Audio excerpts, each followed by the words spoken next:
Hello to the United Kingdom, and I suppose also to other countries. I am Hank Green, author of An Absolutely Remarkable Thing and A Beautifully Foolish Endeavor, which will be on bookstore shelves July 7th. I signed a bunch of copies of this book for Waterstones, and they also wanted me to answer some questions for readers. So, here some of them are. Alex asks, for sale in store or online? Definitely online. You can pre-order signed copies now. I'm pretty sure they'll be in all the branches on July 7th. Eamon asks, is it a continuation of your previous book? It is. It is the sequel, and it is the conclusion to the story, so there aren't any more after this one. Dylan asks, did you ever feel sad that you were leaving this world you had created behind? Ever tempted to make it a trilogy? So tempted. You don't want to see the emails that I sent to people being like, but what if? Mostly I wanted to make it a trilogy in the moments when I was like, I can't fit all of this into one book, or it's just going to be too long.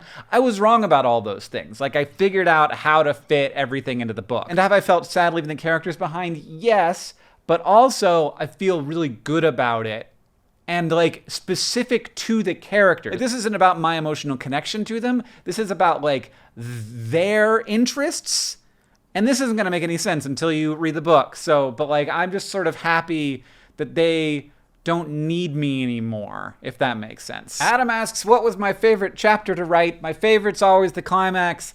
Even if I have to write that chapter 6 or 7 times, which I did this time, it's complicated. There's like 4 different storylines that all come together at the same time. Not easy to do, but really fun. Deborah wants to know if there are any John Green quotes in the book, which is a very funny question, but I cannot tell you why. Amy wants to know what my favorite British sweet is, and the weirdest thing a British person has ever said to me. I really like mint arrow. That's not something that we have. We have no arrows. It's such a candy, right? They're like, we're gonna sell you less candy because it's full of holes, but I'm like, yes, I'll take it. And weirdest thing a British person's ever said to me, the first time I went to England, which was right after I graduated from high school, I was hanging out with like the child of my parents' friends. She was like 11 or 12, and she wanted to tell me like bad jokes. And the joke was, why was the washing machine laughing? And the punchline was, it was taking the piss out of the jeans. But we don't have that. And so to me, I was just like, ha ha, and I just went away. And then 2 years later, I heard about this phrase, and I was like,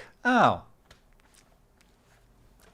And then our final question is going to come from Sylvia. In the first book, you wrote a lot about the media and how it's affecting society. As social media itself has continued to evolve, was there something new you had to include in A Beautifully Foolish Endeavor that you did not expect when you wrote the first book? Yes. Yes, I mean, 1,000 things. Like, it was very informed by the things that have happened. I basically finished the first book before, Donald Trump became president. Like, it was published way after that, but the first draft was done before that happened. So it's a very different world. And the first book's very much sort of like all this stuff through a personal lens, whereas the second book is much more through a whole society-wide lens, culture-wide, even global lens. Like, how does this stuff not just affect individuals, but everyone? And in thinking about that, in having an opportunity to think about that, it really changed how I feel about social media in general, which is that these platforms are extremely powerful, and they are only going to get more powerful. And that's something that we should all be thinking about a lot,